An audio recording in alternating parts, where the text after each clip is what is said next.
Сәлем достар. Нұқтың заманында бір алып адам болыпты. Оны құж деп атайтын. Құж кесір мінезді, ешкімнің ақылын алмайтын. Оң үсті терісінен істейтін қыңыр болыпты. Ұзын бойы таудан асып, бұлттар алқа сияқты мойнына киіліп тұратын. Ол жалғыз өзі таудың үңгірінде жататын. Құждың бір ғана қайғысы қарнын тойғызу, ішегі тәулік бойы шұрқырап тұратын. Ертелі кеш орманнан отын шауып, нәпақасын айырып жүрді. Сіздермен бірге бәрі бар арнасы. Бүгін біз Хазіреті Нұх пайғамбардың оқиғасы жайлы айтатын боламыз. Егер арнамызды бірінші болып көріп отырсаңыз, немесе тіркелмесеңіз, міндетті түрде тіркеліп, қоңыраушаны басып қойыңыздар. Және лайк басып, пікір қалдыруды ұмытпаңыздар. Ендеше кеттік.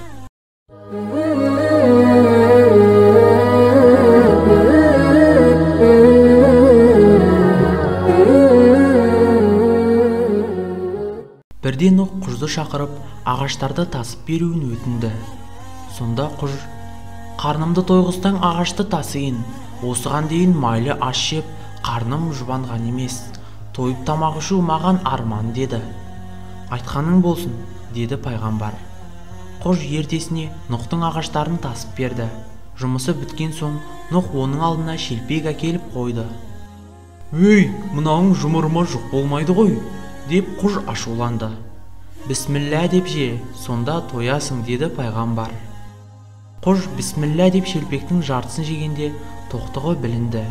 Жартысын қалтасына салып алды. Қарны тойғанға мәз болып жөніне кетті. Нұх Жебірейілден: «Ағаш дайын, кемені қалай жасаймын» деді. Жебірейіл періште үйректі көрсетіп: «Ана үйректі қара, кеменің тұмсығын үйректің мойны сияқты иіліп, алға қарай шығып тұрсын. Тұмсығы желді қақ жарып, айнымай жүзу үшін керек. Кеменің арты үйректің құйрығына ұқсасын, бұрылғанда оңай болады. Үйректің бауырында денесіне су дарытпайтын май болады. Сенде кеменің астына қарамай жақ, сонда кеменің ағашы шірімейді» деп кеңес берді. Ел жұрты жиылып, теңіз жоқ жерде кеме не үшін керек деп әжуалады. Сонда пайғамбар: «Ертең Алла топан су қаптатады, құрғақ жер қалмайды. Әлі де кеш емес. Қорқыңдар Құдайдан. Тәубешілді Алла апаттан аман алып қаламын деп уәде етті» деді. Теңіз алыс болғандықтан кеме олар үшін жат еді. Бір күні бір сайқымазақ кемеге кіріп дәрет сындырды. Онымен қоймай Нұх дәретхана салып жатыр деп сөз таратты. Ел жұрт кеменің ішіне дәрет сындыруды әдетке айналдырды. Кеме зәр сасып, іші сасып кетті. Нұх: «Уа Алла, енді не қылдым? Кеме әбден былғанды, қалай тазартам» деп зар иледі. Алла тағала: «Кемені кім былғады? Сол тазалайды» деді.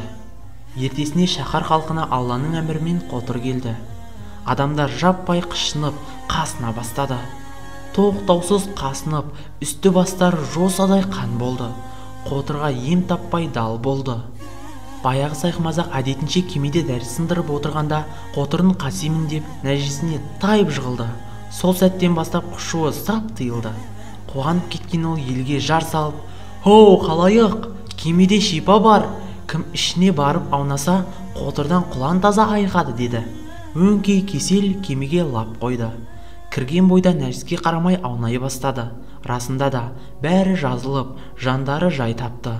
Олар бір-біріне: «Бұдан бұлай кемеге дәрет сындырмайық, ауырғанда таза жерге аунайық» деп оны жуып шайып, айнадай жарқыратып қойды.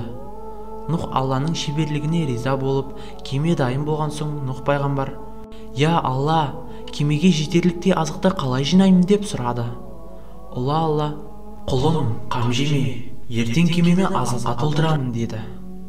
Нұх пайғамбар ертесіне келсе, құмырсқалар аузына бір-бір дәннен тістеп кемеге тасып жатыр екен. Нұх оларға риза болып, кемеге ең алғаш құмырсқаны кіргізіпті. Азық-түлік жиналған соң Нұх: «Топан су қашан келеді?» деп сұрады Алладан. «Әйеліңнің тандырынан су шыққанда» деді Алла. Арада көп уақыт өтпей әйелі от жағып отырғанда тандырдың түбінен сыздықтап су шықты. Нұх апаттың басталғанын бірден біледі. Ол өзіне ерген момындарға хабар жібереді. Өзде асығыс барлық мақұлықты жұп-жұпымен кемеге жайғастыра бастады. Осындай қапылыста есек ішке кірмей, табалдырықта тұрып қалды. Нұқты ашу қысып: «Әй малғұн, кірсейші тез!» деп айғайлап жібереді. Сол кезде ішке есек емес, ібіліс кіріп үлгереді. «Саған кім рұқсат берді? Шық!» дегенде ібіліс: «Малғұн есектің емес, менің атым. Маған кір деген өзің», деп уәж қайтарды. Нұх тосылып қалды. Сонда ұлық Алла: «Ібіліс менің кеңдігіммен кірді, оны қума, қиямет қайымға дейін адаммен бірге жүреді» деді. Бәрі жайғасып жатқанда топан су өрлеп келе жатты. Жұрты далбасалап тауға қашты. Судың деңгейі де көтеріле берді. Оған көктен нөсер қосылды. Селге сел қосылып, тасқын су шаһарды лезде шайып кетті. Алла Нұхқа әмір етіп: «Нұх, менің әділ Құдай, кең Құдай деген сипатым бар. Соңғы сәтте тәубе қылса да, оларға рахмет қақпасы ашық. Ең соңғы тұрғын опат болғанша кеменің есігін жаппайсың» деп бұйырды. Нұх райынан қайтқандар болса кірсін деп күтіп тұрды. Таудың ұшар басына тығылғандар кемеге жете алмай сол жерде опат болды. Топан су толық басқанда есік жабылды. Нұх пайғамбар қарбалас болып бидай дәнін ұмыт қалдырады. Тәңірдің адам атаға арнайы берген несібесін ұмытқанына уайым шегеді. Не істерін білмей торығып отырғанда қасына ит келіп, аузына тістеген бидай масағын береді. «Ырзығымды өзіммен бірге ала кірдім» деді ит. Нұх оған риза болып: «Менің ұрпағымның адал серігі, үйдің құты бол» деп басынан сипапты. Жаңбыр 40 күн, 40 түн нөсерлетті. Сұрапыл апаттан екі мақұлық аман қалды. Бірі Мыстан кемпір, екіншісі Құж. Мыстан кемпір суға батпай жүре беретін. Құрғақ құрлық қалмаған соң тамақ таппай ақыры аштан өлді. Топан су Құждың тізесінен зорға асыпты.